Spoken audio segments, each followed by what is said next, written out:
ನಿಮ್ಮನ್ನ ಅವಾಯ್ಡ್ ಮಾಡುವಂಥ ವ್ಯಕ್ತಿಗಳು ಯಾರೇ ಇದ್ರೂ ಕೂಡ ಅಂಥವರ ಗುಂಗಿಂದ ನೀವು ಆಚೆ ಬರೋಕ್ಕೆ ಪ್ರಯತ್ನ ಪಡಿ.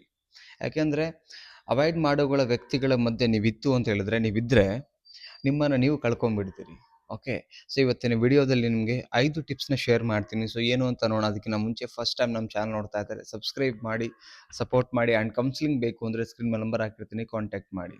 ಫಸ್ಟ್ ಪಾಯಿಂಟ್ ಏನಂತ ಹೇಳಿದ್ರೆ ನೋಡಿ, ಅವರ ಯೋಗ್ಯತೆ ಅಷ್ಟೇ ಅನ್ನೋದನ್ನು ನೀವು ಕ್ಲಾರಿಟಿ ಮಾಡ್ಕೊಬೇಕಾಗತ್ತೆ. ಯಾರು ನಿಮಗೆ ಲೈಕ್ ಅವಾಯ್ಡ್ ಮಾಡ್ತಿರ್ತಾರಲ್ಲ ಆ ವ್ಯಕ್ತಿಗಳ ಬಗ್ಗೆ ನಿಮ್ಮ ತಲೆಯಲ್ಲಿ ಬರುವಂಥ ಪ್ರಾಕ್ಟಿಕಲ್ ಥಾಟ್ ಹೆಂಗಿರ್ಬೇಕಂದ್ರೆ, ನಿಮ್ಮನ್ನು ಅವಾಯ್ಡ್ ಮಾಡ್ತಿದ್ದಾರೆ ಅಂತ ಹೇಳಿದ್ರೆ ಅವ್ರಿಗೆ ಯೋಗ್ಯತೆ ಇಲ್ಲ ಆ್ಯಕ್ಚುಲಿ ನಿಮ್ಮನ್ನ ಜೊತೆಗೆ ಕನೆಕ್ಟ್ ಮಾಡಿ ಉಳಿಸ್ಕೊಳ್ಳೋಕ್ಕೆ, ಅಥವಾ ಒಂದು ಡೈರೆಕ್ಷನಲ್ಲಿ ಇಬ್ಬರು ಹೋಗಲಿಕ್ಕೆ ಅವ್ರಿಗೆ ಯೋಗ್ಯತೆ ಇಲ್ಲ.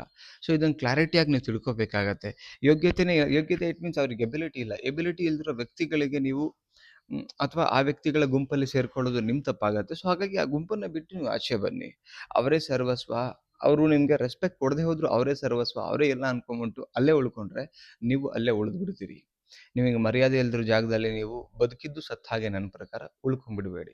Second point is very important. ಏನು ಅಂತ ಹೇಳಿದ್ರೆ ಲೈಕ್ ಪ್ರಪಂಚ ವಿಶಾಲವಾಗಿದೆ ಅನ್ನೋದನ್ನು ತೋರಿಸ್ಬೇಕು ಆ ವ್ಯಕ್ತಿಗಳಿಗೆ. ನೀವು ತುಂಬ ಪ್ರೀತಿಯಿಂದ ಅವರಿಗೆ ಗೌರವ ಕೊಟ್ಟರೆ ನಿಮಗೆ ರೆಸ್ಪೆಕ್ಟೇ ಮಾಡ್ತಿಲ್ಲ, ನಿಮಗೆ ತುಂಬ ಕೇವಲವಾಗಿ ನೋಡ್ತಿದ್ದಾರೆ ಅಂತ ಹೇಳಿದ್ರೆ ನೀವು ಚಾಲೆಂಜ್ ಮಾಡ್ಕೊಬೇಕು. ಪ್ರಪಂಚ ಇನ್ನೂ ತುಂಬ ದೊಡ್ಡದಾಗಿದೆ, ವಿಶಾಲವಾಗಿದೆ, ಅದನ್ನು ಬದುಕಿ ತೋರಿಸ್ಬೇಕು ಅನ್ನೋದು ನಿಮ್ಮಲ್ಲಿ ಒಂದು ಹಠ ಬರಬೇಕು. ಆ್ಯಕ್ಚುಲಿ ಪ್ರಪಂಚ ವಿಶಾಲವಾಗಿದೆ ಅನ್ನೋದು ಫಸ್ಟ್ ನಿಮಗೆ ಖಾತ್ರಿ ಆಗಲಿ, ನಿಮಗೆ ಕ್ಲಾರಿಟಿ ಸಿಕ್ಕಲಿ. ಆ್ಯಂಡ್ ಅದ್ರ ಮುಖಾಂತರ ಬದುಕಿದಾಗ ಅವ್ರಿಗೆ ಅನ್ಸುತ್ತೆ ಎಸ್ ಎಲ್ಲೋ ಒಂದು ಕಡೆಗೆ ನಾವು ಅಂದ್ಕೊಂಡಿದ್ದು ತಪ್ಪಾಗಿದೆ, ನಾವು ಅವ್ರಿಗೆ ಮರ್ಯಾದೆ ಕೊಡ್ದಿರ ನಾವೇ ತಪ್ಪು ಮಾಡಿಬಿಟ್ಟಿವಿ ಅನ್ನೋದನ್ನು ನೀವು ಪ್ರಪಂಚ ವಿಶಾಲವಾಗಿದೆ ಅಂತ ತೋರಿಸ್ದಾಗ ಮಾತ್ರ ಅವ್ರಿಗೊಂದು ಉತ್ತರ ಕೊಡೋಕ್ಕೆ ಸಾಧ್ಯ. ಆ್ಯಂಡ್ ನೀವು ಅಲ್ಲಿಂದ ಆಚೆ ಬಂದಿರೋ ಥರ ಫೀಲ್ ಆಗುತ್ತೆ. ನೀವು ಆಚೆ ಬಂದುಬಿಟ್ಟು ನಿಮ್ಮ ಲೈಫಲ್ಲಿ ನೀವು ಸರಿ ಹೋಗ್ತೀರಿ ಅನ್ನೋದು ನಿಮಗೊಂದು ಕ್ಲಾರಿಟಿ ಸಿಕ್ಕಂಗೆ ಆಗಿರುತ್ತೆ. ಓಕೆ. ಸೊ ನೆಕ್ಸ್ಟ್ ಪಾಯಿಂಟ್ ಏನಂತ ಹೇಳಿದ್ರೆ ಇಟ್ಸ್ ವೆರಿ ಇಂಪಾರ್ಟೆಂಟ್. ನಿಮ್ಮ ದಾರಿಯನ್ನು ಆಯ್ಕೆ ಮಾಡ್ಕೊಳ್ಳಿ.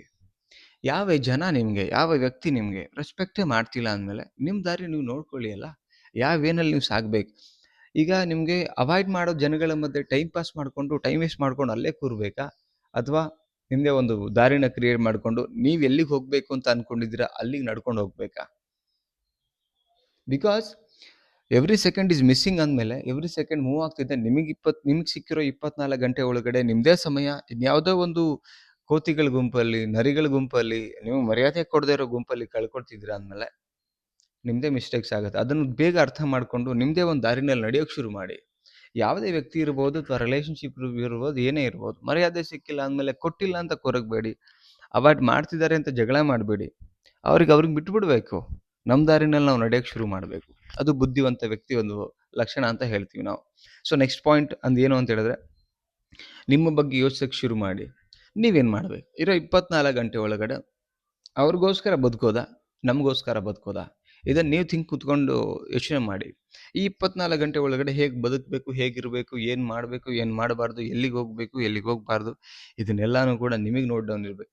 ಮಾಡುವಂಥ ಪ್ರತಿ ಕೆಲಸಲ್ಲೂ ಕೂಡ ಎಷ್ಟು ಇನ್ವಾಲ್ವ್ಮೆಂಟ್ ಆಗ್ತಿದ್ದೀರಿ, ಎಷ್ಟು ಇನ್ವಾಲ್ವ್ಮೆಂಟ್ ಆಗ್ತಿಲ್ಲ ನೀವು, ಎಷ್ಟು ಗಂಟೆ ನಮಗೋಸ್ಕರ ಕೆಲಸ ಮಾಡಿದ್ದೀವಿ, ಎಷ್ಟು ಗಂಟೆಗೆ ಬೇರೆಯವ್ರಿಗೋಸ್ಕರ ನಾವು ಯೋಚನೆ ಮಾಡಿದ್ದೀವಿ, ಇದೆಲ್ಲನೂ ಕ್ಯಾಲ್ಕುಲೇಷನ್ ಆಗಿದಾಗ ನಿಮಗೊಂದು ಉತ್ತರ ಸಿಗುತ್ತಲ್ಲ, ಆವಾಗ ನಿಮಗೆ ನಾನು ಇಲ್ಲಿ ತನಕ ಯೋಚನೆ ಮಾಡ್ತಾ ಇದ್ದಿದ್ದೆಲ್ಲನೂ ಕೂಡ ತಪ್ಪಾಗಿದೆ, ನಾನು ಮಾಡ್ತಕ್ಕಂಥ ಎಲ್ಲ ಯೋಚನೆ ತಪ್ಪೇ ಆಗಿದೆ ಅಲ್ಲೋ ಒಂದು ಕಡೆ, ಈಗ ನಾನು ನಮಗೋಸ್ಕರ ಬದುಕಬೇಕು ಅನ್ನೋದು ನಿಮ್ಮ ಥಾಟಿಗೆ ಬರಬೇಕು.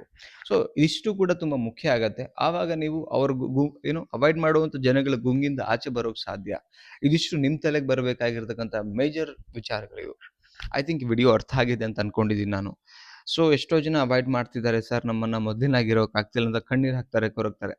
ಕಣ್ಣೀರು ಜಸ್ಟ್ ನಿಮ್ಗೆ ಸಮಾಧಾನ ಕೊಡುತ್ತೆ ಬಿಟ್ಟರೆ ಚೇಂಜಸ್ ಏನೂ ತಂದುಕೊಡಲ್ಲ. ಚೇಂಜಸ್ ತಂದುಕೊಡ್ಬೇಕಂದ್ರೆ ಯೋಚನೆಗಳ ಮೇಲೆ ನೀವು ಹೋಗಬೇಕಾಗತ್ತೆ. ಓಕೆ. ಸೊ ನಿಮಗೇನು ಅನಿಸುತ್ತೆ ವಿಡಿಯೋ ಬಗ್ಗೆ ಕಮೆಂಟ್ ಮಾಡಿ. ತುಂಬ ಜನ ಕಂಜ್ಯೂಸ್ ಮಾಡ್ತಾರೆ ಕಮೆಂಟ್ ಮಾಡೋಕ್ಕೆ, ಲೈಕ್ ಮಾಡೋಕ್ಕೆ. ಸೊ ನಾನು ಹೇಳೋದೇನಂತ ಹೇಳಿದ್ರೆ, ಪ್ರಾಕ್ಟಿಕಲ್ ಆಗಿ 100% ರಿಯಾಲಿಟಿ ವಿಡಿಯೋ ಇದೆ ಅನಿಸಿದ್ರೆ ಒಂದು ಲೈಕ್ ಮಾಡಿ, ಕಮೆಂಟ್ ಮಾಡಿ, ಆ್ಯಂಡ್ ಎಲ್ರಿಗೂ ಶೇರ್ ಮಾಡಿ. ಮತ್ತೊಂದು ಟಾಪಿಕಲ್ಲಿ ಸಿಗೋಣ. Thank you so much. Bye.